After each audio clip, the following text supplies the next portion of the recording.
కొత్త చట్టాలపైన చాలామంది ఆందోళన వ్యక్తం చేస్తున్నారు. ఈ కొత్త చట్టాలను అంత భయపడాల్సిన అవసరం ఉన్నదా? భయం చాలా ఉన్నది. భయం ఎందుకున్నది అని అంటే పోలీసు వ్యవస్థకి హద్దు లేని పవర్స్ ఇచ్చినారు, అధికారాలు ఇచ్చారు. ఈ అధికారాల మూలంగా అంటే ఇక్కడ ఆర్టికల్ 21 డిఫెన్స్లో పడినట్ల ఖచ్చితంగా ఆర్టికల్ 21 వైలేట్ చేయడం. కానీ కొందరు చేస్తున్న ఆర్గ్యుమెంట్ ఏంటంటే దేశంలో ఎక్కడి నుంచైనా కంప్లైంట్ చేయవచ్చు, తప్పకుండా ఎఫ్ఐఆర్. చాలా విచిత్రమైన వాదన ఇది. కేసులు పెట్టేదానికోసము అధికారాలు చాలా విరివిగా, తర్వాత ప్రజలకు ఏం ప్లేస్ లేదు అక్కడ. చూస్తే అట్లనే ఉంది. పార్లమెంట్ చేసిన చట్టాన్ని అసెంబ్లీ మార్చవచ్చునా? అంటే కొన్ని సబ్జెక్ట్స్ కంకరెంట్ సబ్జెక్ట్స్ అని ఉంటాయండి రాజ్యాంగంలో. కానీ సుప్రీంకోర్టులో పిటిషన్లు కూడా దీనిపైన ఉన్నాయి కదా. ఈ 3 చట్టాల భవిష్యత్తు ఎట్లా ఉండవచ్చు? ఖచ్చితంగా ఈ ఇప్పుడు వీటన్నిటిని కూడా సుప్రీంకోర్టు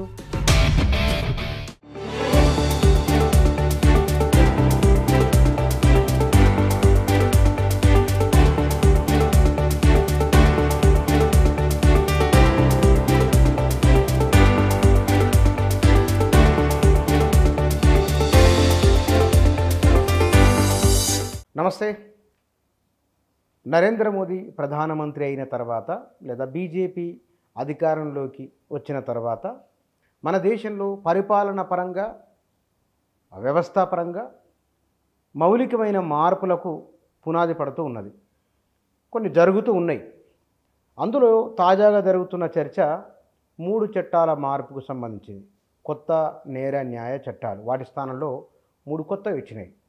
అది ఐపీసీ, సిఆర్పిసి, ఎవిడెన్స్ యాక్ట్. ఈ 3 కొత్త ఇస్తే కొత్త వాటి వలన ఎక్కువ ప్రమాదం ఉన్నది. భారతీయ సమాజంలో ఉన్న సంక్లిష్టతలు, సమాజం ఇంకా ఎదగాల్సిన అవసరం ఉన్న ఈ సందర్భంలో చట్టాలు అర్థం చేసుకోవడానికి, వాటిని ఇంప్లిమెంటేషన్లో చాలా సమస్యలు రాబోతున్నాయి అని కొందరు ఆందోళన వ్యక్తం చేస్తున్నారు. మరి కొత్త చట్టాల వలన ప్రయోజనం ఎంత? అందులో ఇంకేమైనా మార్పులు చేర్పులు ఉన్నాయా? ఇంతకు కొత్త చట్టాలు సమంజసమేనా? ఆల్రెడీ అమల్లోకి వచ్చినాయి కాబట్టి వాటి భవిష్యత్తు ఎట్లా ఉండబోతున్నది అనే అంశాలపైనే మనం మాట్లాడదాం. ఈ అంశాలపైన మనతో చర్చించేందుకు ప్రముఖ న్యాయవాది, సామాజిక ఆర్థిక అంశాల విశ్లేషకులు భరత్ కుమార్ గారు మన దగ్గర, వారితో మాట్లాడదాం. సార్ నమస్కారం. నమస్కారం అండి. సార్, ఈ కొత్త చట్టాలపైన చాలామంది ఆందోళన వ్యక్తం చేస్తున్నారు.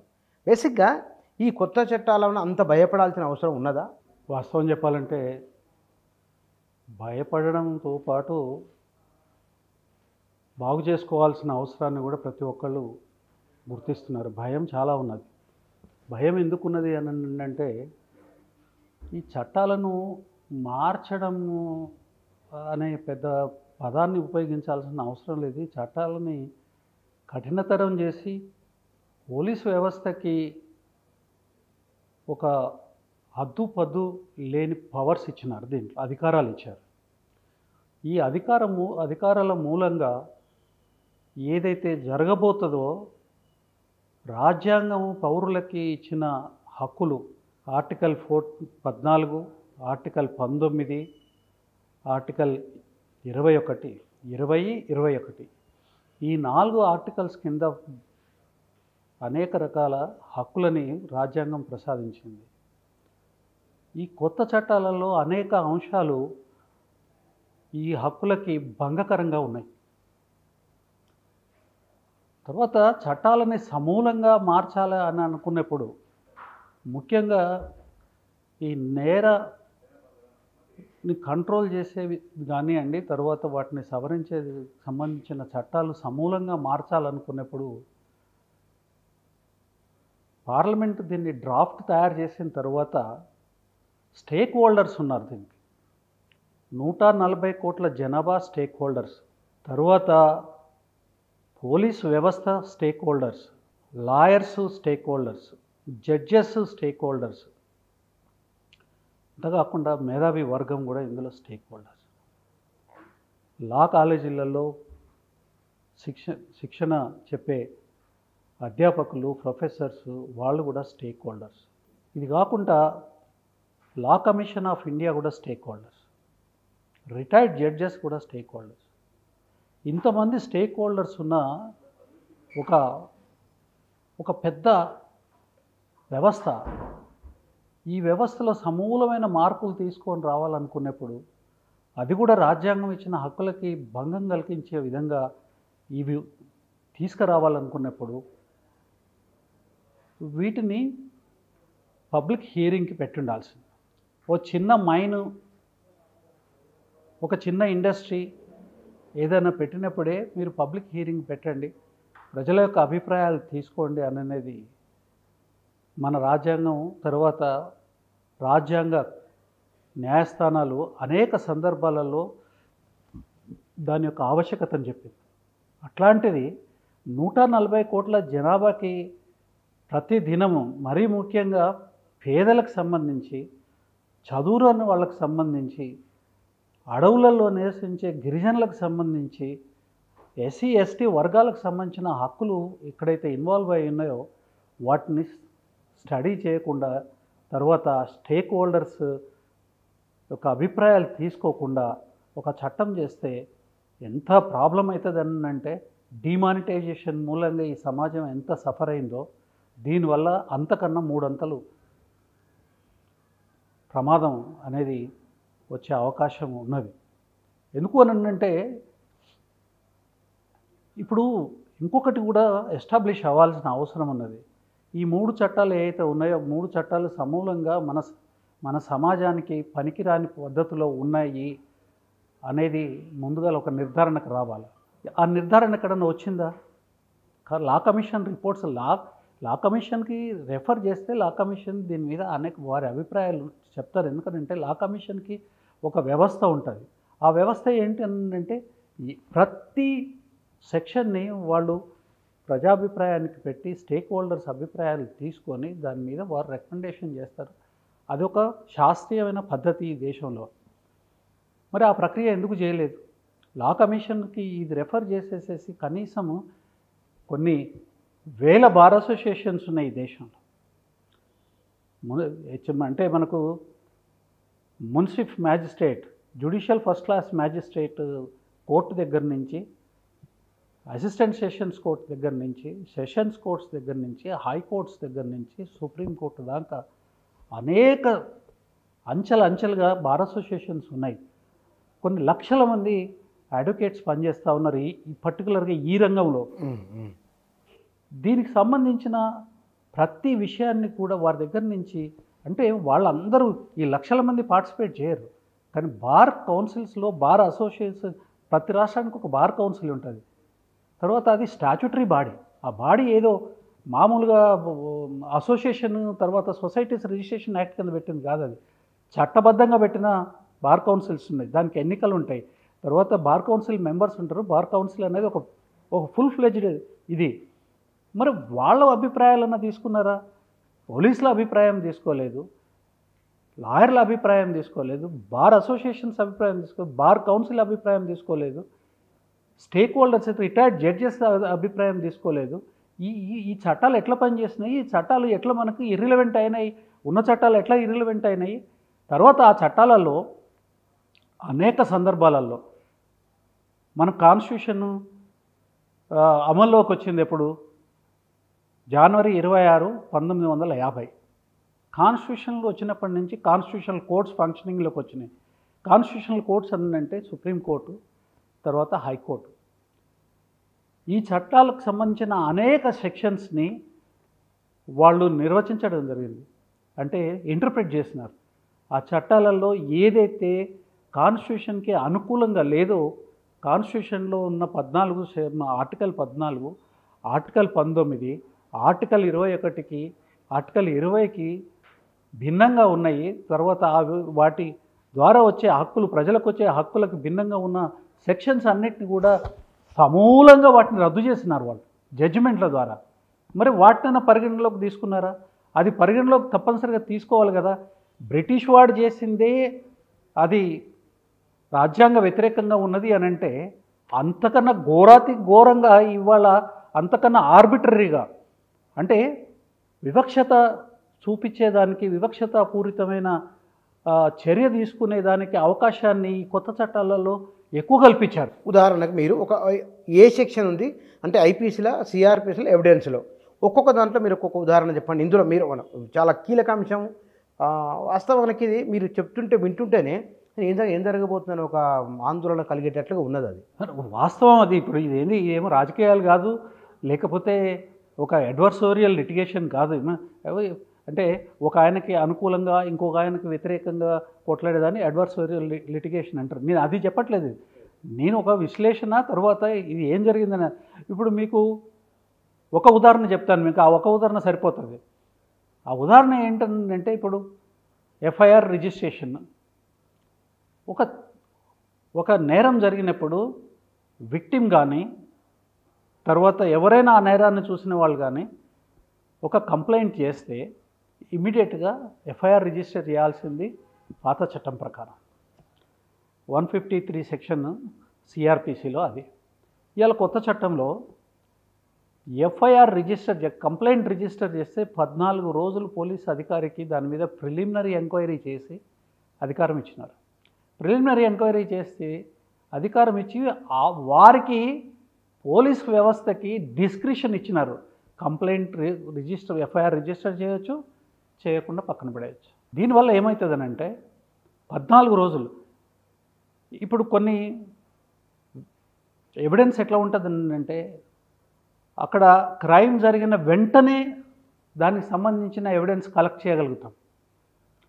క్రైమ్ జరిగిన వెంటనే ఎవిడెన్స్ కలెక్ట్ చేయాలంటే ఎఫ్ఐఆర్ లేకుంటే ఇన్వెస్టిగేషన్ చేయడానికి లేదు. ఇన్వెస్టిగేషన్ చేయనప్పుడు ఈ ప్రాథమిక ఏదైతే మన విచారణ అధికారం పోలీసులకు ఏదైతే ఇచ్చినారో, అసలు ఎఫ్ఐఆర్ చేయొచ్చా చేయకూడదా అనేది వారు ఎఫ్ఐఆర్ చేసిన తర్వాత ఇన్వెస్టిగేషన్ మొదలు పెడితే ఆ ఇన్వెస్టిగేషన్లో చాలా ముఖ్యమైన ఎవిడెన్స్ ఏదైతే ఉంటుందో అది పెరిష్ అవ్వచ్చు, అంటే నాశనం అయిపోవచ్చు, ఎస్టింగ్విష్ కావచ్చు, మాయమైపోవచ్చు. తద్వారా ఏమవుతుందంటే వీళ్ళకి నష్టం జరుగుతుంది. ఎవరైతే విక్టిమ్స్ ఉన్నారో వాళ్ళకి నష్టం జరుగుతుంది. తరువాత ఈ దేశంలో నేనన్న మాట కాదు, కొన్ని వందల జడ్జిమెంట్లు ఉన్నాయి, కొన్ని వేల జడ్జిమెంట్లు అనుకోండి, వందలు కాదు వేల జడ్జిమెంట్స్ ఉన్నాయి. పోలీస్ వ్యవస్థ నిష్పక్షపాతంగా లేదు, పక్షపాత ధోరణితోనే ఉన్నారు. కాబట్టి పోలీసులకి ఇచ్చే ఎవిడెన్స్ని, పోలీసులు రికార్డ్ చేసిన ఎవిడెన్స్కి ఏ రకమైన చట్టబద్ధత లేదు. అన్లెస్ అది కోర్టులో మిగతా ఎవిడెన్స్తోనే అది కొరాబరేట్ అయితే తప్ప దానికి ఏ రకమైన విలువ లేదు. అంటే ఏంది, అంత కూడా మీరు నమ్మేదానికి వీలు లేదు అనే నిర్ణయానికి కోర్టులో అనేక సందర్భంలో వచ్చినప్పుడు పోలీస్ వ్యవస్థ వాళ్ళకి ఎంత బాగుపడిందో ఎంత బాగుపడలేదో కోర్టులో తెలుస్తుంది జనాలకి, తర్వాత న్యూస్ పేపర్ మీడియాకు తెలుసు, ప్రజలకు అనుభవించే ప్రజలకు కూడా తెలుసు. మరి అది ఏమాత్రం పరిగణలోకి తీసుకోకుండా పోలీసు వ్యవస్థకి మీరు 14 రోజులు ప్రిలిమినరీ ఎంక్వైరీ చేయండి అంటే ఎవిడెన్స్ వెళ్ళిపోదండి. అంటే నిష్పక్షపాతంగా లేనప్పుడు ఏమవుతుందంటే, వ్యవస్థ నిష్పక్షపాతంగా ఉండాల్సిన టైంలో అది లేకపోతే మీకు జరిగే నష్టం ఏంటంటే, నేరం చేసిన వాడు బయటపడే అవకాశం ఉంటుంది, విక్టిమ్కి రిలీఫ్ దొరకదు. అన్నిటికన్నా ఇందులో నష్టపోయేది స్టేట్కి ఎందుకు స్టేట్ నష్టపోతుంది అని అంటే, క్రిమినల్ కేసులలో విక్టిమ్ కన్నా ఎక్కువ బాధ్యత స్టేట్కు ఉంటుంది. స్టేట్ అంటే ప్రభుత్వానికి, పోలీసు వ్యవస్థకి. నేరం జరిగిన వాడిని శిక్షించే కార్యక్రమం ప్రభుత్వం తీసుకోవాల్సింది పోయి ఇవాళ పోలీసు వ్యవస్థకి ఆ అధికారం ఇవ్వడం మాత్రము ఏ రకంగా కరెక్ట్ కాదు.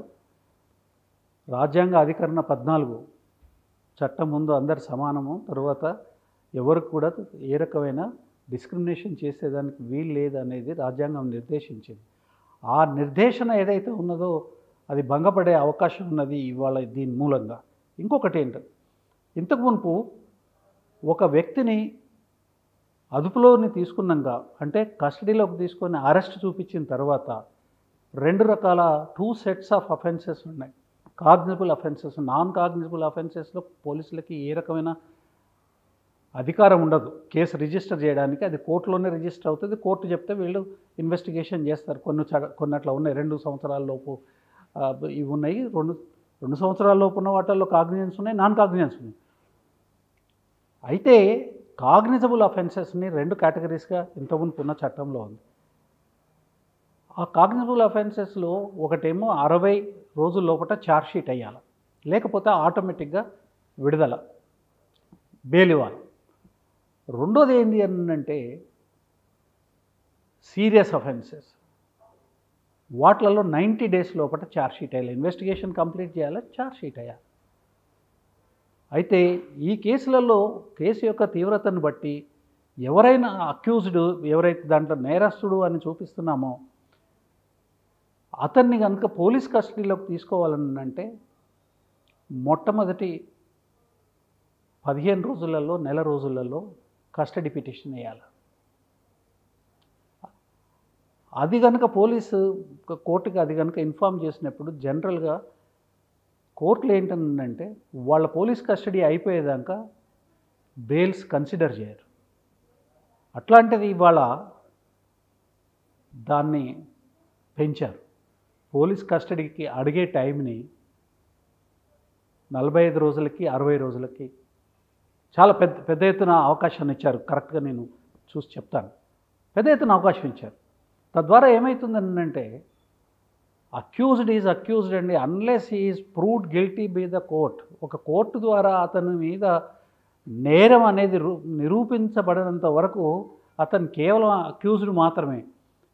అయితే అతని యొక్క లిబర్టీ ఏదైతే ఉందో ఆ లిబర్టీని హరించే దానికి సంబంధించి రాజ్యాంగ సూత్రాలు ఏవైతే ఉన్నాయో ఆర్టికల్ 21 కింద సుప్రీంకోర్టు అనేక సందర్భాలలో చెప్పిన రాజ్యాంగ నిర్వచనాలు ఏవైతే ఉన్నాయో వాటన్నింటినీ గాలికి వదిలేస్తారు. తద్వారా ఏమవుతుందంటే మీ మీద కేసు ఉందా, కేసు లేదా, అదంతా వదిలేసేసేయండి. మిమ్మల్ని అరెస్ట్ చేసేసి 45 రోజుల దాకా మిమ్మల్ని, 60 రోజుల దాకా మిమ్మల్ని పోలీస్ కస్టడీ అడగకుండా లాస్ట్ మూమెంట్లో పోలీస్ కస్టడీ అడిగి ఏమనంటే మీ బెయిల్ వేసిన వెంటనే వాళ్ళు ఏమంటారంటే మేము పోలీస్ కస్టడీ తీసుకుంటున్నామండి ఇందులో అని పిటిషన్ వేస్తారు. డైరెక్ట్గా కాకుండా ఇండైరెక్ట్గా అతన్ని ఎక్కువ రోజులు అతని యొక్క స్వేచ్ఛని హరించే కార్యక్రమము అతను కానీ ఆమె కానీ నేరస్తులను, నేరం ఎవరి మీద అయితే మోపబడిందో వాళ్ళ యొక్క లిబర్టీని, స్వేచ్ఛని హరించే కార్యక్రమం చేస్తాం. అంటే ఇక్కడ ఆర్టికల్ 21 డిఫెన్స్లో అన్నట్ల ఖచ్చితంగా ఆర్టికల్ 21 వైలేట్ చేయడమే. అది ఆర్టికల్ 21 వైలేట్ చేయడం. మీకు స్టేక్ హోల్డర్స్లో ఒక వర్గాన్ని మర్చిపోయినాను, సివిల్ లిబర్టీస్. సివిల్ లిబర్టీస్కి సంబంధించిన సంఘాలను కూడా కన్సల్ట్ చేయాలి. ఇవన్నీ ఎట్లా తెలుస్తాయండి? ఇంకొక విచిత్రమైన వ్యవహారం ఏం జరిగిందంటే పార్లమెంట్లో దీని మీద సరైన చర్చ జరగలేదు. అపోజిషన్ లేనప్పుడు ఈ బిల్లుని పాస్ చేశారు. అపోజిషన్ హౌస్లో లేనప్పుడు ఈ బిల్లుని పాస్ చేశారు. ఎందుకు అసలు చర్చ లేదండి. ఒక గ్రూప్ ఆఫ్ పీపుల్కి ఎంట్రస్ట్ చేస్తున్నారు, తర్వాత స్టాండింగ్ కమిటీకి రెఫర్ చేస్తున్నారు. వాళ్ళు చేస్తున్నారు, వీళ్ళు చేస్తున్నారు. ఒక విస్తృతమైన ఒక చర్చ లేకుండా చేస్తున్నారు. ఇవాళ విషయం ఏంటంటే అరెస్ట్ అయ్యి జైల్లోకి పోయిన వాడు బయటకు రావడం అనేది చాలా, అది ఎంత చిన్న అఫెన్స్ కానివ్వండి, ఎంత పెద్ద అఫెన్స్ కానివ్వండి, చాలా కష్టమైన పని అయిపోతుంది ఇప్పుడు బయటకు తీసుకొచ్చుకోవాలని. Bail is rule, jail is exception అని దగ్గర ఒక 50 సంవత్సరాల కిందనే సుప్రీంకోర్టు సూత్రీకరించింది. మన సుప్రీంకోర్టు సూత్రీకరించడం కాదండి, ప్రపంచవ్యాప్తంగా కూడా బెయిల్ అనేది ఒక నార్మల్ కండిషన్స్ పెట్టేసేసేసి అతని ఒక ప్రజెన్స్ ఎన్ష్యూర్ చేసుకునే కండిషన్స్ పెట్టి అతన్ని కానీ ఆమెను కానీ నేరస్తులను ఎవరైతే నేరాలు ఎదుర్కొంటున్నారో మన ట్రయల్స్ పెండింగ్ ఉన్నాయో వాళ్ళందరికీ ప్రపంచవ్యాప్తంగా కూడా బెయిల్ సులభతరం చేశారు. కేవలము టెర్రరిస్ట్ కేసులలో, రేపులలో, మైనర్స్ని రేప్ చేసిన సందర్భాలలో, women atrocities against women serious కేసులలో, ఇట్లాంటి మ్యాటర్స్లోనే బెయిల్ అనేది కొంత కష్టతరం చేసినారు. సుప్రీంకోర్టు కూడా అది మొదటి నుంచి కూడా బెయిల్ మీద చేసింది. బీజేపీ ప్రభుత్వం వచ్చిన తర్వాత బెయిల్ రూల్ అయిపోయింది, అది బెయిల్ ఏమో రూల్ చేసి అది మన జైలు రూల్ చేసినారు, బెయిల్ ఎక్సెప్షన్ చేసినారు, ఉల్టా చేసేసినారు. ఇవాళ దాన్ని చట్టరూపం తీసుకొని వచ్చారు.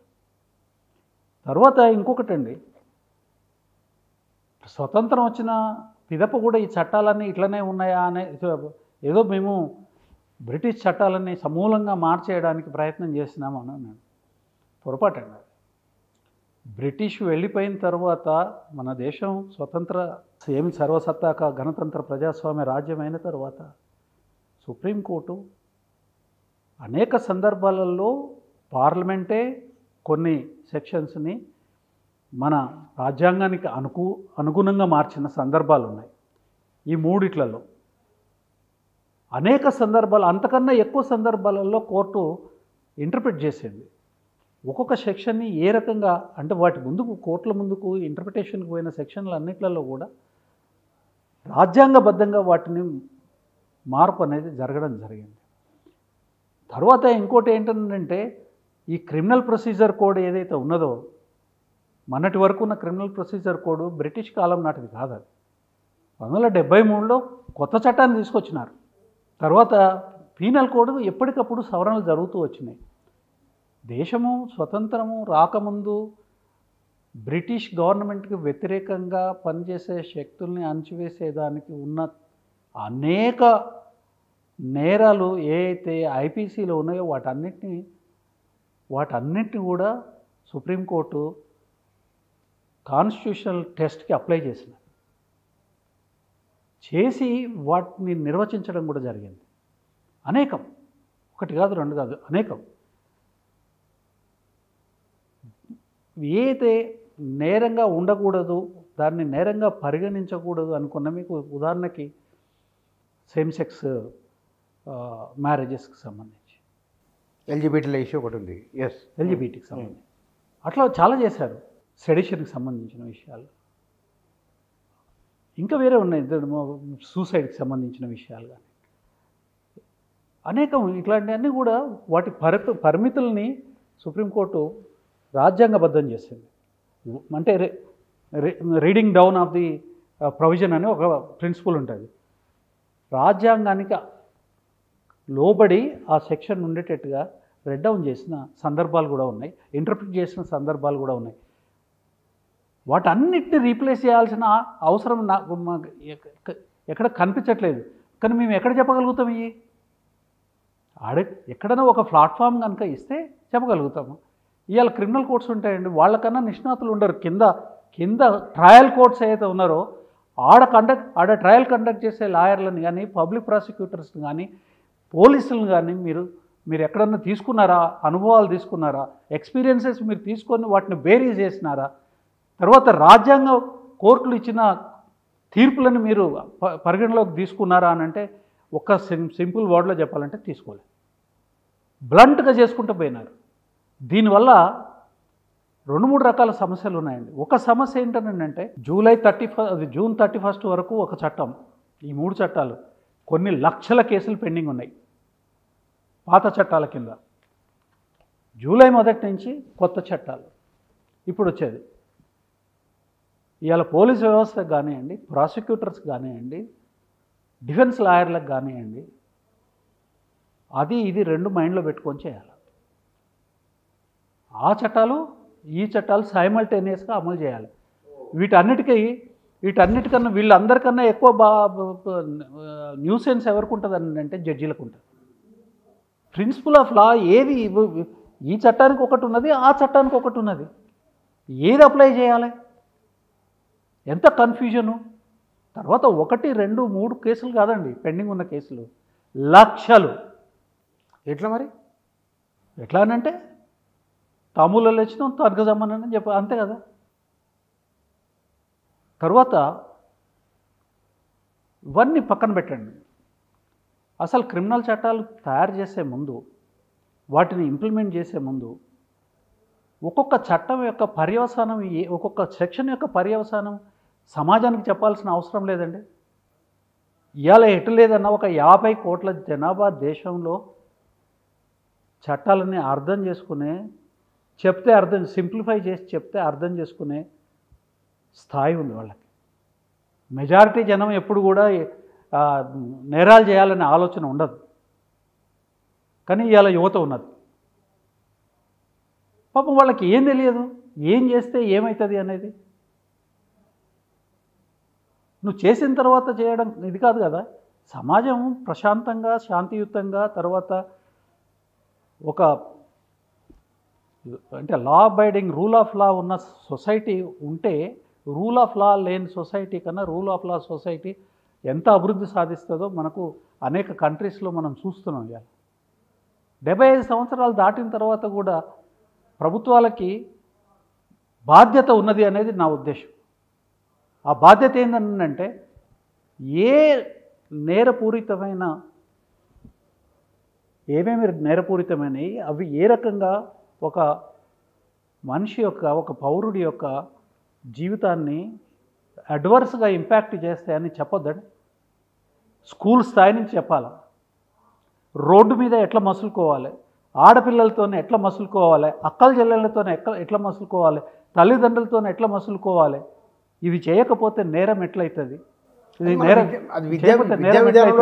ఆ నేరం యొక్క పర్యవసానం ఎట్లా ఉంటుంది?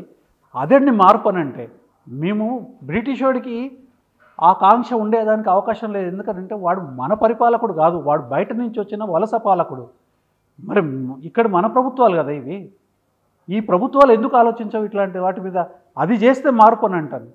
తరువాత చట్టాన్ని గౌరవించే దానికోసం ఓన్లీ ప్రజలకొక్కళ్ళకే కాదు, చట్టాన్ని వైలేట్ చేసేది ప్రజలొక్కళ్ళే వైలేట్ చేయరు. అవకాశం ఇస్తే పోలీసులు కూడా వైలేట్ చేస్తారు. ఇవాళ మీరు అవకాశం ఇచ్చినారు, సేఫ్ గార్డ్ ఎక్కడ ఉంది చెప్పండి? ఈ చట్టాలలో ఎక్కడ కూడా ఒక పోలీస్ ఆఫీసర్ తప్పుడు కేసు పెడితే, తప్పుడు కేసు వల్ల జైల్లో ఉన్న వ్యక్తులకి ఎక్కడైనా నష్టపరిహారం కానీ, తప్పుడు కేసు పెట్టిన అధికారికి కానీ ఎక్కడైనా ఒక శిక్ష కానీ, ఒక కాంపెన్సేషన్ అవార్డు చేసే పరిస్థితి కానీ ఎక్కడన్నా కల్పించారా? ఏం లేదా? ఏమీ లేదు. సింపుల్గా చెప్తున్నా, ఏం లేదు. కానీ కొందరు చేస్తున్న ఆర్గ్యుమెంట్ ఏంటంటే, దేశంలో ఎక్కడి నుంచైనా కంప్లైంట్ చేయవచ్చు, తప్పకుండా ఎఫ్ఐఆర్. చాలా విచిత్రమైన వాదన ఇది. దేశంలో ఎక్కడి నుంచైనా కంప్లైంట్ చేయొద్దని ఆల్రెడీ సుప్రీంకోర్టు చెప్పింది. 0 ఎఫ్ఐఆర్లు ఎప్పుడో రిజిస్టర్ అయితేనే ఉన్నాయి. రిజిస్టర్ కొత్తగా ఏముంది ఇందులో? 3-4 సంవత్సరాలు అయిపోయిందండి 0 ఎఫ్ఐఆర్ వచ్చి.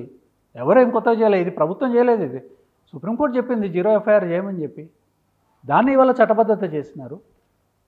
సుప్రీంకోర్టు ఏదైనా డెసిషన్ ఇస్తే అండి అది లా ఆఫ్ ద ల్యాండ్ అవుతుంది. చట్టాలు 2 రకాలుగా ఉంటాయి, 3 రకాల చట్టాలు ఉంటాయి. ఒకటి చట్టసభలు చేసే చట్టం, ఇంకోటి సబార్డినేట్ లెజిస్లేచర్ అనేది ఇంకోటి ఉంటుంది. ఆ సబార్డినేట్ లెజిస్లేచర్ ఎవరంటే అధికారులు. ఆ అధికారులు చేసే రెగ్యులేషన్స్కి వాటికి చట్టబద్ధత ఇచ్చినారు. ఇంకొకటి ఏంటంటే వీటన్నిటిని క్వశ్చన్ చేయవచ్చు. కానీ సుప్రీంకోర్టు ఏదైనా ఒక డెసిషన్ ఇస్తే, ఏ ఒక్క విషయం మీద ఒక జడ్జిమెంట్ వస్తే అది లా ఆఫ్ ద ల్యాండ్, మొత్తం దేశం మొత్తానికి అది లా. ఉన్న చట్టాన్ని మళ్ళీ మీరు దాంట్లో ఇందులో పెట్టేసేసి మేమేమో కొత్త చేసినామని ఆర్గ్యుమెంట్ చెప్తే దానివల్ల కరెక్ట్ కాదండి అది. అంటే మీరు చెప్తున్న దాని ప్రకారము ఇక నుంచి ప్రభుత్వాన్ని ప్రజలు ఎవరైనా కోపం వస్తున్నో దేని మీదనో వారికి విమర్శ చేయవచ్చు, ఆరోపణ చేయవచ్చు, ఆగ్రహాన్ని వ్యక్తం చేయవచ్చు. ఇక నుంచి అవి చేయడం సాధ్యం కాదని అది అట్లుందా ఏమన్నా? అంటే ఇప్పుడు అది కాదండి, మీరు కేసులు పెట్టేదానికోసము అధికారాలు చాలా విరివిగా ఏ రకమైన విచక్షణ అనేది లేకుండా కేసులు పెట్టేదానికోసము అధికారాన్ని వ్యవస్థకి ఇచ్చినారు. తర్వాత ప్రజలకు ఏం ప్లేస్ లేదు అక్కడ. ఇది చూస్తే అట్లనే ఉంది. తర్వాత అనేక మంది సీనియర్ లాయర్లు సుప్రీంకోర్టులో ప్రాక్టీస్ చేసేవాళ్ళు, హైకోర్టులో ప్రాక్టీస్ చేసేవాళ్ళు, తర్వాత పార్లమెంటేరియన్స్ కానివ్వండి, పౌరకుల సంఘాలు కానివ్వండి, రిటైర్డ్ జడ్జెస్ కానివ్వండి, ఈ ఆందోళనలు ఏ ఒక్కరు కాదు, సామూహికంగా ఈ ఆందోళన ఉన్నది. పార్టీలండి, డిఎంకే పార్టీ. ఇప్పుడు ఒక రాష్ట్రంలో 2 పార్టీలు ఉన్నాయి, ఒకటి ఎన్డీఏలో ఉంది, ఇంకోటి అది ఏమంటారు ఇండియాలో ఉన్నది. ఇండియాలో ఉన్న పార్టీ వ్యతిరేకిస్తుంది దీన్ని, తర్వాత ఎన్డీఏలో ఉన్న పార్టీ కూడా వ్యతిరేకిస్తుంది. మీకు ఏఐడిఎంకే వ్యతిరేకిస్తుంది, డిఎంకే కూడా వ్యతిరేకిస్తుంది. సిపిఎం వ్యతిరేకిస్తుంది, కాంగ్రెస్ వ్యతిరేకిస్తా ఉంది. ఇవాళ వ్యతిరేకించకుండా ఉన్న ఒకే ఒక పార్టీ రూలింగ్ పార్టీ. బికాస్ వాళ్ళే తీసుకొచ్చారు కాబట్టి వాళ్ళు ఆబ్వియస్గా వాళ్ళు సపోర్ట్ చేస్తారు. నేనేమంటున్నానంటే రేపు విపక్షంలోకి వచ్చినాను ఒకవేళ బీజేపీ వాళ్ళే ఈ సమస్య ఎదురు కావచ్చు, తప్పనిసరిగా అవుతుంది. అధికారం ఎవరికి శాశ్వతం కాదు కదా. అది ఇప్పుడు నేను కూడా అదే చెప్తా ఉన్నాను. చెప్పబోయేలో కూడా మీరే గుంజుకున్నారు నా మాటని. ఎవరైనా అధికారంలో వాళ్ళు ప్రతిపక్షంలోకి వెళ్ళచ్చు. ఇది political thought process, political advantage కోసం చేయాల్సింది కాదు. ఇది సోషల్ అడ్వాంటేజ్ కోసం చేయాలి. సమాజము, విస్తృత సమాజం యొక్క అడ్వాంటేజ్ని ఇందులో చూడాలి తప్ప పార్టీ అడ్వాంటేజ్ ఇందులో చూస్తే ఏమవుతుంది అంటే, ఓ సామెత ఉన్నది, ఉట్టిగానే సామెతలు రావండి. ఇట్లాంటివి అన్నీ ఇదివరకు జరిగినాయి కాబట్టి కానీ తా తీసిన గొయ్యిలో తానే పడతాడనని అనేక సందర్భాలు జరిగినాయండి. ఇవాళ ఇప్పుడు బెయిల్ని అంత కష్టతరం చేయాల్సిన అవసరం ఏందండి? ఇది ఒక నాకేమనిపిస్తుంది అంటే, ఈ వీళ్ళని వాళ్ళని ఆక్షేపించడం కాదు కానీ ఇది పైచాచిక ఆనందం తప్ప వేరే ఏం లేదు. ఈ ప్రపంచంలో అన్ని దేశాలు కూడా అంటే modern thought process, modern philosophies, తర్వాత డెమోక్రటిక్ ఫిలాసఫీస్ అయితే ఉన్నాయో వాటికి అనుగుణంగా పోతూ ఉన్నాయి. ఇప్పుడు కోర్టులో శిక్ష వేసే దానికోసము జడ్జిలు ఉన్నారు. They are trained for that. జడ్జిలకి ట్రైనింగ్ ఉంటుందండి. తర్వాత వాళ్ళకి నాన్ పార్టిజన్ యాటిట్యూడ్ని నేర్పిస్తుంది ఆ ట్రైనింగ్. నిష్పక్షపాతంగా ఉండాలనేది నేర్పిస్తుంది. తర్వాత చట్టం పరిధులు నిర్ణయిస్తుంది దాన్ని నిర్ణయించే క్రమంలో. ఆ పని పోలీసు వాళ్ళకి ఇస్తే ఎట్లా అండి మీరు? ఇప్పుడు నేరాన్ని విచారణ చేసి విచారణ తర్వాత జైలుకి పంపాల్సింది, జైలు అసలు నేర విచారణ జరగకముందే సగము ఆ నేరానికి ఉండే శిక్ష సగం అనుభవించేటట్టుగా జైల్లో పడేసేస్తే, ఇప్పుడు వాళ్ళు కనుక ఆ నేరం చేయలేదని తర్వాత కోర్టు నిర్ణయిస్తే మరి వాళ్ళకి ఎక్కడ వస్తుంది? వాళ్ళకి కాంపన్సేషన్ ఏంది అంటున్నాను. నువ్వు ఎంత కాంపన్సేషన్ ఇచ్చినా కానీ వాళ్ళ లిబర్టీ పోయిన రోజుని ఇస్తారా మీరు? పోయిన నిమిషాన్ని ఇస్తారా? ఒక సెకండ్ ఇస్తారా? ఇవ్వలేం. కాబట్టి చాలా బాధ్యతాయుతంగా ఉండాలి. అనేకం ఉన్నాయండి ఇందులో, ఒకటి కాదు రెండు కాదు. నేను ఏంటంటే దీనికి మీకు ఒక హోలిస్టిక్గా చెప్తూ ఉన్నాను. చెప్పాలంటే కంపారిటివ్ టేబుల్ వేసుకొని ఒక 5 నుంచి 7 ఎపిసోడ్లు అవుతాయి దీని మీద చెప్పాలండి. ప్రజలకు అవసరం ఇది. కానీ పాత చట్టాలు ఇప్పుడు ఐపీసీ ఉంది, ఇండియన్ పీనల్ కోడ్. ఈ ఇండియన్ పీనల్ కోడ్ ఇన్ని సెక్షన్లు ఎందుకు అని తీసేసి మన దేశానికి అనుగుణంగా మనకు సరిపోయే విధంగా తయారు చేసుకోవడం ఒకటి. రెండవది కొత్త నేరాలు వస్తున్నాయి. ఇవాళ సైబర్ నేరాలు, కొత్త నేరాలు కొత్త రూపాల్లో వస్తున్నాయి. సమాజం డెవలప్ అవుతున్న కొద్దీ, కమ్యూనికేషన్ టెక్నాలజీ వస్తున్న కొద్దీ మరి దానికి అనుగుణంగా చట్టాలు కూడా ఉండాలి కదా. అవి ఇందులో పెట్టింది మంచిదే కదా అనే ఒక అభిప్రాయం కూడా ఉన్నది. ఒక 3-4 విషయాలు చర్చలలో ఈ మధ్యకాలంలో అనేక సందర్భంగా దీని సందర్భంగా అనేక చర్చలు నడుస్తున్నాయి. వాటిల్లో మాట్లాడుతూ ఉన్నారు. డిజిటల్ ఎవిడెన్స్ గురించి తీసుకొని వచ్చినారు, పెట్టినారండి. డిజిటల్ ఎవిడెన్స్ది ఇవాళ కాదండి. ఇన్ఫర్మేషన్ టెక్నాలజీ యాక్ట్ తీసుకొచ్చినప్పుడే ఇన్ఫర్మేషన్ టెక్నాలజీ యాక్ట్ ద్వారా ఎవిడెన్స్ యాక్ట్కి ఈ డిజిటల్ ఎవిడెన్స్ మొత్తాన్ని కూడా అడ్మిజబుల్ ఎవిడెన్స్ కింద ఆల్రెడీ తీసుకొని వచ్చారు. జస్ట్ 20 years బ్యాక్ నియర్లీ తీసుకొచ్చారండి. ఇవాళ మీరు చేసిన దాన్ని మళ్ళీ మేము కొత్తగా చేసినామని తప్పది. డిజిటల్ ఎవిడెన్స్ని ఆల్రెడీ ఎవిడెన్స్ కింద తీసుకొని వచ్చారు. ఐటీ యాక్ట్ ద్వారా తీసుకొని వచ్చారు. ప్రతి దాదాపు ఒక 25-30 ప్రొవిజన్స్ని ఐపీసీలో కానివ్వండి, తర్వాత సిఆర్పిసిలో కానివ్వండి, తర్వాత ఎవిడెన్స్ యాక్ట్లో కానివ్వండి అమెండ్ చేసినారు. అంతమునిపై అమెండ్ చేశారు. ఎలా కొత్త లేదు దాంట్లో. ఇంకొక విషయం ఏదో అడిగారు మీరు, కొత్త నేరాలు కూడా పెరిగి కొత్త నేరాలకి మనకి ఐపీసీ ఏమో జనరల్ యాక్ట్ అండి. స్పెషల్ యాక్ట్స్ తీసుకొని వచ్చినారు. మీకు టెర్రరిజం మీద స్పెషల్ యాక్ట్స్ ఉన్నాయి.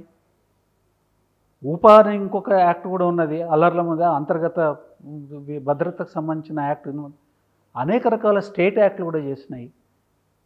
స్టేట్స్కి కూడా పవర్ ఉన్నది ఈ సబ్జెక్టుల మీద చేసేదానికోసం. ఆ పవర్ని వాళ్ళు ఉపయోగించుకొని ఇప్పుడు మన దగ్గర గుండా చట్టం ఉన్నది, ప్రివెంటివ్ డిటెన్షన్ యాక్ట్. అట్లాంటి అనేక సిచ్యువేషన్ బట్టి చేసుకుంటూ వచ్చినారు. మీరు ఇది చేసినప్పుడు అవి రద్దు చేయాలి కదండి. ఐపీసీలో ఇప్పుడు తీసుకొచ్చిన ఇదేంటిది భారతీయ న్యాయ సంహిత అని పెట్టినారు. ఈ న్యాయ సంహిత ఏందండి? భారతీయ నేర సంహిత అనేటువంటి పీనల్ కోడ్ ఇది. తర్వాత వీటికి సంబంధించి కూడా ఒక విషయం మాట్లాడాలి. ఈ దేశంలో అనేక రకాల అధికార భాషలు ఉన్నాయి. తర్వాత రాజ్యాంగ నిర్దేశం ఉన్నది, చట్టాలు ఇంగ్లీష్లో ఉండాలని. ఎందుకంటే English is the common language for legislation. ఆ లెజిస్లేషన్ని ఇంటర్ప్రిటేషన్, కోర్టుల ఇంటర్ప్రిటేషన్ అంతా కూడా ఇంగ్లీష్ పదాల ద్వారానే మనం చట్టాన్నే మనం బ్రిటిష్ కోర్టు వ్యవస్థ ఏదైతే ఉందో మనం ఇది చేసుకున్నాం. ప్రపంచంలో ఇవాళ కామన్వెల్త్ అని చెప్పబడే అన్ని కంట్రీలలో కూడా ఈ జూరిస్ప్రుడెన్సే అమల్లో ఉన్నది. ఈ అమల్లో ఉన్నప్పుడు దేశం ప్రజలందరికీ అర్థమయ్యే భాషలో పెట్టాలి. కానీ ఈ భాష నేను ఇప్పుడు మీకు నేను ఇవి ఎందుకు తెచ్చుకున్నానో మీకు నేను చెప్తాను, మీరు నవ్వద్దు. ఎందుకనంటే ఎంత గుర్తు పెట్టుకుందామన్నా గుర్తురాని పేర్లు పెట్టారు. IPC, CrPC, evidence act. నువ్వు భారత్ పీనల్ కోడ్ అని పెట్టండి, భారత్ క్రిమినల్ ప్రొసీజర్ కోడ్ అని పెట్టండి, భారత్ ఏమంటారు ఎవిడెన్స్ యాక్ట్ అని పెట్టండి. ఇండియా తీసేసి భారత్ పెట్టండి. దీంట్లో భారత్ న్యాయ సంహిత కాదండి, న్యాయ సంహిత అని అంటున్నారు. ఎక్కడ గుర్తుపెట్టుకోవాలి ఇది? అసలు ఎందుకు? నేను ఒక పౌరుడిగా నేను అడుగుతా ఉన్నాను, నేను ఎందుకు ఈ హిందీలో నేను ఉచ్చరించాలి? ఈ దేవనాగరి భాషనా లేకపోతే సంస్కృతమా? ఇది నాకు ఏమవసరం అంటున్నాను. నా మాతృభాష తెలుగు, ఇట్ ఈజ్ ఏ అధికార భాష. మీరు ఎందుకు ఇంపోజ్ చేస్తున్నారని అంటున్నాను. సులభతరం చేయాలి కదా. ఈ కఠిన సంస్కృత పదజాలం ఎవరికి అవసరం? ఇది అంటే 36 సంవత్సరాలు లాయర్గా పనిచేసిన నాకే గుర్తుండట్లేదు, సామాన్యుడికి ఎట్లా గుర్తుంటుందండి? హౌ టు హ్యాండిల్ ఇట్ అని అంటున్నాను. అంటే రుద్దబడడం అంటే మీ ఉద్దేశం ఏం చెప్పదలుచుకున్నారు ఇక్కడ? ఎందుకు రుద్దుతున్నారు అన్నారు కదా. అంటే అవును, తమిళనాడు వాళ్ళకి ఇది ఎట్లా మాట్లాడాలండి? దీన్ని ఎందుకు స్వీకరించాలంటున్నాను. దేనికి స్వీకరించాలి? భాషా స్వాతంత్రం లేదా ఆర్టికల్ 19 కింద? తర్వాత ఇది వైలేషన్ ఆఫ్ ఆర్టికల్ 14 అని అంటున్నాను. నాకు సంబంధం లేనిది, తర్వాత నాకు ఇష్టం లేనిది నా మీద రుద్దడమేంది మీరు? తర్వాత ఈ పేరుకి చట్టానికి సంబంధమే లేదు.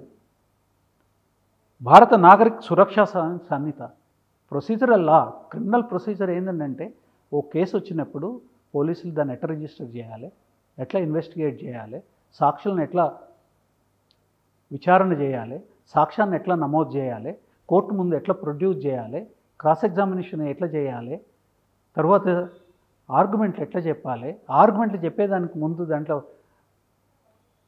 మన నేరస్తుల యొక్క అభిప్రాయాన్ని ఎట్లా తీసుకోవాలి, ఆ తర్వాత జడ్జిమెంట్ ఎట్లా ఇవ్వాలి, అప్పీల్ ఎట్లా వేయాలి. దీంట్లో సురక్షా సంహిత అనేది ఏంటంటే నాగరిక సురక్ష ఎక్కడ ఉన్నది ఇందులో?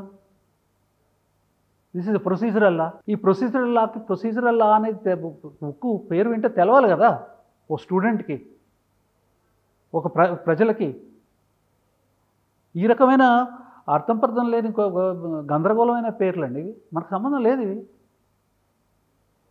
తర్వాత ఇంకొకటి కూడా చెప్తాను, ఈ చట్టాన్ని అమెండ్ చేసుకునే అధికారం ప్రతి రాష్ట్ర ప్రభుత్వానికి ఉంది. 3 చట్టాలని. అయితే ఎవరైనా ఇప్పుడు దేశానికి ఒక ప్రతిష్ట అనేది చాలా ఇంపార్టెంట్ అండి. ఇవన్నీ నేను ప్రశ్నిస్తాను కానీ పాటిస్తాను. ఇది ప్రశ్నించడం పాటించడానికి ధిక్కారం కాదు. నేను ప్రశ్నిస్తాను, ఎందుకంటే అసంబద్ధంగా ఉన్నాయి, ఇంపోజ్ చేసే విధంగా ఉన్నాయి. నేను ప్రశ్నిస్తాను కానీ అట్ ద సేమ్ టైం పాటిస్తాను. నువ్వు తీస్తే సంతోషపడతాను, మారిస్తే సంతోషపడతాను. మారకపోయినా కానీ నా గౌరవాన్ని ఈ చట్టం పట్ల నేను ప్రకటిస్తాను, పాటిస్తాను. కానీ అట్లా ఉన్నప్పుడు దేశానికి గౌరవం ఉంటుంది బయట దేశాలలో. అంటే కానీ మీరు వినండి, అట్లా లేకుండా ఒక రాష్ట్ర ప్రభుత్వం ఈ పేర్లు మార్చేసింది అనుకోండి, అమెండ్మెంట్ తీసుకొని వచ్చి చాలా కన్ఫ్యూజన్ ఉంటుంది, చాలా ఉంటుందండి. ఆక్వర్డ్గా ఉంటుంది, వికారంగా ఉంటుంది, పద్ధతిగా ఉండదు. అందుకని ఏమంటే అభిప్రాయం అనేది తీసుకోలేదు. స్టేక్ హోల్డర్స్ అభిప్రాయం తీసుకోకుండా ఇదంతా చేసినారు. నాకు మొట్టమొదటి అబ్జెక్షన్ అది. రెండో అబ్జెక్షన్ ఏంటంటే సుప్రీంకోర్టు ఇప్పటి వరకు నేర చట్టాల మీద ఇచ్చిన అనేక బ్రహ్మాండమైన జడ్జిమెంట్స్, అంటే అది వరల్డ్ మొత్తం అక్లెయిమ్ చేసిన జడ్జిమెంట్స్ కూడా ఉన్నాయి మన దగ్గర. సుప్రీంకోర్టు జడ్జిమెంట్స్ ఉన్నాయి, హైకోర్టు జడ్జిమెంట్స్ ఉన్నాయి. గొప్ప గొప్ప జడ్జీలు ఇచ్చినారండి, మామూలు జడ్జీలు కాదు. చిన్నపరెడ్డి లాంటి వాళ్ళు, కృష్ణయ్యర్ లాంటి వాళ్ళు, దేశాయ్ లాంటి వాళ్ళు ఎంతో గొప్ప జడ్జిమెంట్స్ ఇచ్చినారు. ఆ జడ్జిమెంట్స్ అన్నిటికీ విలువ లేదా? రాజ్యాంగం ఒకసారి నిర్వచించిన తర్వాత ఒక విషయాన్ని అది మీరు ఇక్కడ ఈ సెక్షన్లో పెట్టవచ్చు, ఆ సెక్షన్లో పెట్టవచ్చు. నిర్వచించిన తర్వాత కొత్త చట్టం చేసేటప్పుడు ఆ నిర్వచనాన్ని దృష్టిలో పెట్టుకోవాలి కదా. అది దృష్టిలో పెట్టుకోకుండా ఇది కొత్త చట్టం కాబట్టి మళ్ళీ మేము ఆ పాతదే ఇక్కడ పెడతామని అంటే మళ్ళా సిటిజన్కి, ప్రజలకి మళ్ళీ ఇదంతా కూడా కింద నుంచి పైదాకా తీసుకుపోయి మళ్ళీ దాని మీద ఒక డిక్లరేషన్ తీసుకొచ్చుకోవాలి. ఈ లోపల పుణ్యకాలం అయిపోతుంది, జనానికి జైళ్ళలో మగ్గుతారు కదా. ప్రభుత్వము ప్రజలకి తండ్రి లాంటిది. ప్రజల యొక్క బాగోగులు ఏం చేస్తే కష్టమవుతుంది, ఏం చేస్తే నష్టమవుతుంది అనేది చూసుకోవాలి. పొలిటికల్ పార్టీ కాదు ప్రభుత్వం. The moment they enter into administration, ఆ కెపాసిటీలోకి ప్రజలు ఎన్నుకొని అప్పచెప్పిన తర్వాత వాళ్ళకి పొలిటికల్ భావజాలంలో నుంచి ప్రభుత్వ భావజాలంలోకి రావాలి. ప్రభుత్వ భావజాలానికి మూలమైంది రాజ్యాంగం. రాజ్యాంగబద్ధంగా చేయమని కోరుకుంటాం.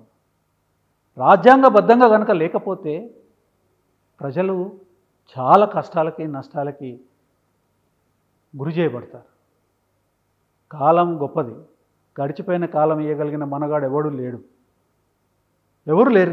దేశం కాదు, ప్రపంచంలో ఎవరు లేరు. కానీ ఇక్కడ మన పార్లమెంటరీ వ్యవస్థలో పార్లమెంట్ అత్యున్నతమైనది. పార్లమెంటు రాష్ట్ర ప్రభుత్వం చేసిన చట్టాలను సవరించవచ్చు లేదా దాన్ని మార్చి ఇంకోటి చేయవచ్చు. పార్లమెంటుకు అధికారం ఉంది. పార్లమెంటు చేసిన చట్టాన్ని అసెంబ్లీ మార్చవచ్చునా? అంటే కొన్ని సబ్జెక్ట్స్ కంకరెంట్ సబ్జెక్ట్స్ అని ఉంటాయండి రాజ్యాంగంలో. పూర్తిగా పార్లమెంట్కి అధికారం ఉండే చట్టాలు కొన్ని ఉన్నాయి. అవును, కొన్ని సబ్జెక్ట్స్ ఉన్నాయి. రాష్ట్రాలకు సంబంధించిన సబ్జెక్ట్స్, ఎక్స్క్లూజివ్ సబ్జెక్ట్స్ ఉన్నాయి. ఉమ్మడి జాబితాలో ఉన్నాయి. ఇది ఉమ్మడి జాబితాలో ఉంది. ఉమ్మడి జాబితా ఉంది కాబట్టి ఆ మేరకు లా అండ్ ఆర్డర్ అంటే మీరు చెప్తున్నంత భయము, ఆందోళన అవసరం లేకుండా ఆయా రాష్ట్ర ప్రభుత్వాలు, ఉదాహరణకు తెలంగాణను, ఆంధ్రప్రదేశ్, కేరళ అనుకుందాం ఫర్ ఎగ్జాంపుల్, వారి ప్రజలకు ఏదైతే అవసరమో ఇందులో కట్టడి చేయవచ్చు. కొన్ని పౌరులకు, ప్రజలకు మినహాయింపులు. మీకు ముందే చెప్పినాను, ఆ రకమైన వ్యవస్థ వచ్చినప్పుడు ఒక కన్ఫ్యూజన్ అనేది ప్రజలకి ఏర్పడుతుంది. ఒక్కొక్క రాష్ట్రంలో ఒకే నేరానికి రకరకాల నేర స్మృతులు ఉండడము, రకరకాల క్రిమినల్ ప్రొసీజర్స్ ఉండడము, ఎవిడెన్స్ సంబంధించిన డిఫరెంట్ యాడ్స్టిక్స్ కనుక ఉంటే, కొలమానాలు కనుక ఉంటే ఏమవుతుందనంటే అది మంచిగుండదు. తర్వాత అట్లా అని చెప్పేసి రాజ్యాంగ మూల సూత్రాలు ఏదైతే ఉందో, ప్రాథమిక హక్కులకు సంబంధించిన మూల సూత్రాలను వైలేట్ చేసి ఇష్టానుసారంగా చేయడం ఏదైతే ఉందో, ఇది మీరు ఎవరిని ఉద్దేశించి, రాజకీయంగా ఉద్దేశించి చేస్తే మాత్రము మీకు కూడా ఏది ఫ్యూచర్లో మీరు మన అపోజిషన్లో ఉన్నప్పుడు, ప్రతిపక్షంలో ఉన్నప్పుడు మీకు అదే ఇబ్బంది అవుతుంది. నేనేమంటున్నానంటే ఇట్లాంటి చట్టాలు ఇది ఏంటంటే దేశం యొక్క హితాన్ని దృష్టిలో పెట్టుకొని చేయాల్సినవి, ఆలోచనాపూర్వకంగా చేయాల్సినవి. తర్వాత అందరికీ స్టేక్ హోల్డర్స్ అందరినీ ఇన్వాల్వ్ చేయాల్సిన చట్టాలు. అన్ఫార్చునేట్లీ అట్లా జరగలేదు. ఇంకొక విషయం ఏంటంటే వీటన్నిటి మీద లాయర్స్ అనేక సందర్భాలలో అసంతృప్తిని వెల్లబుర్చి వీటిని మీరు అమల్లోకి తీసుకురాకండి, దీన్ని అమల్ని పోస్ట్పోన్ చేయండి అని అంటే, బార్ కౌన్సిల్ ఆఫ్ ఇండియాతోని మేము మాట్లాడుతూ ఉన్నాము, కేంద్ర ప్రభుత్వంతో, మీరు స్ట్రైకులు చేయకండి, బైకాట్లు చేయకండి అని మొత్తం దేశంలో ఉన్న అన్ని కోర్టులలో ఉన్న లాయర్లకి ఒక విజ్ఞాపన చేసి చివరికి కేంద్ర ప్రభుత్వం ఈ చట్టాల్ని అమలు చేసేటప్పుడు కనీసము ఒక ప్రొటెస్ట్ కూడా లేని పరిస్థితిని దురదృష్టం. ఇది బార్ కౌన్సిల్ ఆఫ్ ఇండియా చేసిన వ్యవహారం ఇది. అంటే వాటిని నిరసన తెలిపేదానికి కూడా వీల్లేని పద్ధతుల్ని ఒక పద్ధతి లేని పద్ధతిలో ఉపయోగించినారు. దాంతో నిరసన కూడా తెలపలేని పరిస్థితి. కానీ ఒకటి మాత్రం నేను గ్యారంటీగా చెప్పగలుగుతాను, దీని మీద మాత్రము అనేక రకాల ప్రజలు నష్టపోవడమే కాదు, ఈ చట్టాలను రిపీల్ చేయాలని, మంచి చట్టాలను తీసుకురావాలనేది ఖచ్చితంగా ఒక ఉద్యమం లాంటి పరిణామాలు మాత్రం ఉంటాయి. అంటే దీంట్లో మీరు ఈ 3 కొత్త చట్టాల పైన మీరు ఒక యాంగిల్లో చూస్తున్నారు వాటిని, అంటే ఒక షేడ్ మాత్రమే. మరొక వైపున దీన్ని సమర్థించే వాళ్ళు కూడా ఉన్నారు, లేరని కాదు, ఉన్నారు. వారి ఆర్గ్యుమెంట్ ఏమిటంటే హిట్ అండ్ రన్ కేసులో ఇంతకుముందుకు ఏదో ఉండే, ఇప్పుడు భయంతోనే జాగ్రత్తగా ఉంటారని ఒకటి ఉన్నది. రెండవది ప్రజలకు బాధ్యత ఉండాలి కదా, ప్రజలకు హక్కులే కాదు బాధ్యతలు ఉంటాయి, అవి తెలుసుకోవాలి కదా. ఇట్లాంటి విషయాలు ఉన్నాయి. ఇవి ముమ్మాటికి సమాజాన్ని ముందుకు తీసుకొని వెళ్ళేవి తప్ప వెనక్కి తీసుకొచ్చేవి కావు అనే ఆర్గ్యుమెంట్ కూడా ఉన్నది. అంటే మీకు దీనికి సమాధానం 2 ఫోల్డ్ అండి. ఒకటి ప్రివెంటివ్, తర్వాత ఇంకోటేమో జరిగిన తర్వాత వ్యవస్థ. ప్రివెంటివ్ ఏంటండి? భయం ద్వారా ఎవరికైనా చెప్పాలని అనుకుంటుండే, అసలు వానికి తెలియకపోతే భయం ఎక్కడ ఉంటుందండి? ఫస్ట్ భయం ఎప్పుడు వస్తుంది?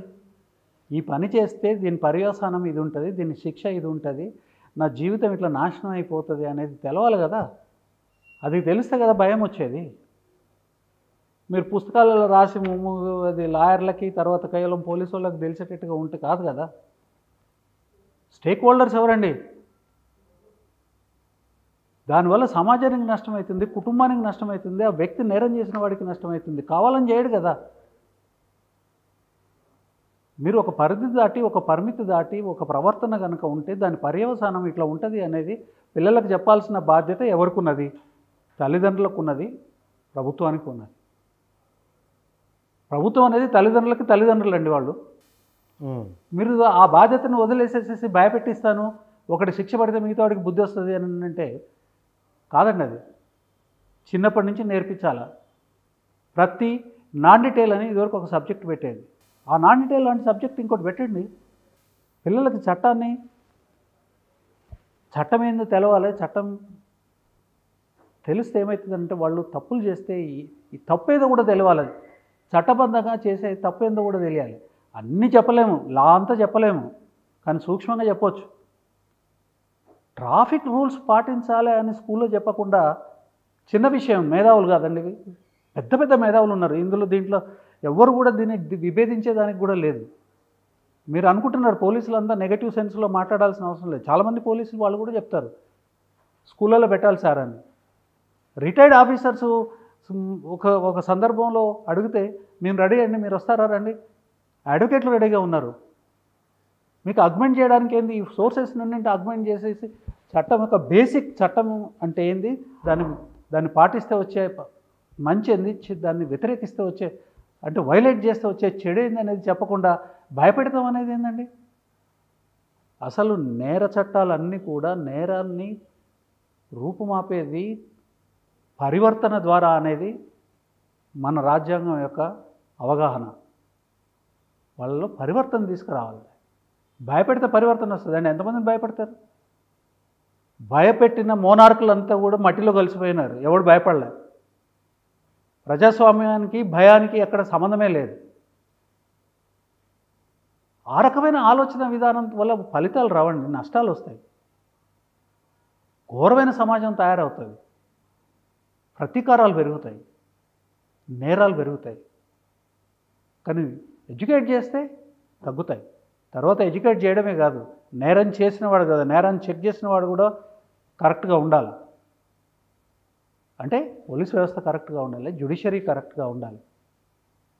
ఆ పద్ధతిలో ఏదైనా చేస్తే ఒకటే, కానీ ఊరికే బెదిరిస్తాము, ఎవడు వింటాడండి? బెదిరిస్తాను, ఎవడు వినడు. దాని పర్యావరణం ఎట్లా ఉంటుందో తెలియదు. అవును, ఆ బెదిరింపుల వల్ల ఉపయోగం లేదు సార్. ఇప్పుడు ఏమనంటే మీరు ఏదైనా తీసుకోండి, క్రైమ్ పెరుగుతూ ఉన్నది, ఆడపిల్లల మీద అత్యాచారాలు పెరుగుతూ ఉన్నాయి, మోసం పెరుగుతూ ఉన్నది, దగాలు పెరుగుతూ ఉన్నాయి, బ్యాంకులలో ప్రజల సొమ్ములు కొట్టుకొని పోతూ ఉన్నారు. మీరు ఇప్పుడు ఈడీ తీసుకొచ్చారు, తర్వాత అనేక రకాల స్ట్రిక్ట్ చట్టాలు తీసుకొని వచ్చినారు, అయినా ఎందుకు పెరుగుతున్నాయి? అనేక సంవత్సరాలుగా బెయిల్ లేకుండా లోపల ఉన్నారు, అయినా పెరుగుతున్నాయి. విదేశాలకు పారిపోయినారు, అయినా ఆగినాయా? దానికి ఒక వ్యవస్థీకృతమైన అడ్డుకట్ట వేయాలి అంతే తప్ప భయపెడితే అవుతుంది అని అనుకుంటే నాకు తెలిసి మన ఎక్స్పీరియన్స్ ఏదైతే లీగల్ ఎక్స్పీరియన్స్ కానివ్వండి, అంటే క్రిమినల్ జూరిస్ప్రుడెన్స్ ఇప్పటివరకు క్రిమినల్ జూరిస్ప్రుడెన్షియల్ హిస్టరీ కానివ్వండి, వీటన్నిటిని పరిశీలన చేస్తే బెదిరించడం వల్ల మనకు ఫలితాలు రాలేదు. కానీ సుప్రీంకోర్టులో పిటిషన్లు కూడా దీనిపైన ఉన్నాయి కదా, ఈ 3 చట్టాల భవిష్యత్తు ఎట్లా ఉండవచ్చు? ఖచ్చితంగా ఇది ఇప్పుడు వీటన్నిటిని కూడా సుప్రీంకోర్టు రాజ్యాంగ కోర్టులు అని అంటాం, సుప్రీంకోర్టు కాదు, మొట్టమొదట హైకోర్టుకి వెళ్తాయి. కానీ ఇది ఇంత పెద్ద సబ్జెక్ట్ కాబట్టి చాలామంది వేసే అవకాశం ఉంది కాబట్టి కోర్టుల యొక్క సమయాన్ని కాపాడేదానికోసం సుప్రీంకోర్టు ఒక ఎక్స్ట్రాడినరీ మెజర్ తీసుకోవచ్చు. ఈ చట్టాలకు సంబంధించిన ఛాలెంజ్ చేసిన కేసులన్నింటిని కూడా సుప్రీంకోర్టు తన దగ్గరికే తీసుకొని ఆ కేసులన్నింటిని కూడా విచారణ చేసే అవకాశం ఉన్నది. విచారణ చేసిన సందర్భాలలో అనేక సెక్షన్లు ఖచ్చితంగా మారాల్సిన అవసరం ఉంటుంది. అవి ఒకవేళ వాటిని కనుక సుప్రీంకోర్టు ఇవి రాజ్యాంగ హక్కులకు భంగకరంగా ఉన్న ప్రతి ప్రొవిజన్ని మారుస్తుంది. వారైనా దాన్ని సవరించే అవకాశం ఉంది. రీడింగ్ డౌన్ చేసి దీన్ని ఇట్లా అర్థం చేసుకోవాలని చెప్పి సెక్షన్ రీడ్ డౌన్ చేస్తారు. అట్లా కాదు అని అంటే రీడ్ డౌన్ చేయలేని పరిస్థితుల్లో దాన్ని కొట్టేస్తారు. ఇట్లా చేయమని అట్లా చేయమని ఏం చెప్పరు, కొట్టేస్తారు. దానికి జడ్జిమెంట్ ఏ రకంగా అయితే అది తప్పు అని వాళ్ళు చెప్తే మళ్ళీ లెజిస్లేచర్ దాన్ని మార్చాల్సిన అవసరం ఉంటుంది. ఇది కాకుండా మీకు ఇంతకుముందు చెప్పినాను, రాష్ట్ర ప్రభుత్వాలకి అనేక రాష్ట్ర అసెంబ్లీలకి హక్కు ఉన్నది, అన్ని రాష్ట్ర అసెంబ్లీలకు హక్కు ఉన్నది. ఆ హక్కును ఉపయోగించి కొన్ని చోట్ల అమెండ్మెంట్స్ కూడా చేయవచ్చు. మార్పు అనేది తథ్యమండి తప్పనిసరిగా. ఎందుకంటే వర్కబుల్గా రాయిని చాలా అందంగా బియ్యంలాగా చేసేసేసి నవ్వుతారండి, నవ్వలేరు కదా. అట్లనే ఇది కూడా మార్పు అనేది ఖచ్చితంగా మార్చాల్సిన పరిస్థితి ఏర్పడితే మారుస్తారు. ప్రజలు మార్చుకునే దిశగా పనిచేస్తారు. ఈ స్టేక్ హోల్డర్స్ అందరూ కూడా దాన్ని డిమాండ్ చేస్తారు. స్టేక్ హోల్డర్స్ అంటే లాయర్స్ ఉన్నారు, జడ్జెస్ ఉన్నారు, మేధావులు ఉన్నారు, పౌరకుల సంఘాలు ఉన్నాయి, పోలీస్ సంఘాలు ఉన్నాయి. పోలీసులకు ఏమన్నా ఇదేమన్నా సంతోషకరమైన విషయం అండి? కాదు. అకౌంటబిలిటీ లేదండి ఇందులో, ఎక్కడ కూడా అకౌంటబిలిటీ లేదు. క్రిమినల్ ప్రొసీజర్ కోడ్ కొత్తది ఏదైతే నేను చెప్పగలుగుతానండి, భారతీయ నాగరిక సురక్ష సంహిత ఏదైతే ఉందో ఎక్కడ కూడా అకౌంటబిలిటీ ఇవ్వలేదు, ఫిక్స్ చేయలేదు. అకౌంటబిలిటీ ఫిక్స్ చేయకపోయి తర్వాత ఇష్టం ఉన్నట్టు అరెస్ట్ చేసే హక్కుని అధికారాన్ని వ్యవస్థకి ఇస్తే అదేమన్నట్టండి, అది క్లియర్ డిస్క్రిమినేషన్. 14 హిట్ అవుతుంది, 19 హిట్ అవుతుంది, 21 అంటే ఈ రాజ్యాంగ ఆర్టికల్స్ ఏవైతే ఉన్నాయో 14, 19, 21 ఇవన్నీ కూడా హిట్ అవుతాయి వీటికి వైలేట్ చేసినట్టు. కాబట్టి కోర్టులకు పోతారు. మన ప్రమేయం ఉండాల్సిన అవసరం లేదండి. హక్కులు ఎవరికి భంగం కలుగుతాయో వాళ్ళే వెళ్ళిపోతారు కోర్టులలో. లాయర్లు ఉన్నారు తీసుకుపోయేదానికి, సోషల్ యాక్టివిస్టులు ఉన్నారు, పబ్లిక్ ఇంట్రెస్ట్ ఉంది. కాబట్టి ఓఫులీ ఇవన్నీ కూడా రెక్టిఫై అవుతాయనే ఓఫ్ ఉన్నది. రాజ్యాంగం యొక్క పరిధిలోనే ఇవన్నీ కూడా సవరించబడతాయనేది ఉన్నది. ఒకవేళ కేంద్ర ప్రభుత్వమే చేయవచ్చు, ఇవాళ ఉన్న ప్రభుత్వమే చేయవచ్చు. కాబట్టి వేచి చూద్దాం ఎట్లా ఉంటుందో అనేది. మనం దీని మీద జ్యోతిష్యం చెప్పలేము. Correct, right sir, thank you very much. ఈ 3 కొత్త చట్టాలకు సంబంధించి ఇందులో ఉన్న వీటిలో మార్చాల్సిన విషయాలు ఏమేమి ఉన్నాయి, వీటి వలన అదనంగా వచ్చే సమస్యలు ఏమేమి ఉన్నాయి, అసలు ఎట్లా ఉంటే బాగుంటుందనే తదితర అంశాలకు సంబంధించిన మా అభిప్రాయాలు ఇవి. Thank you.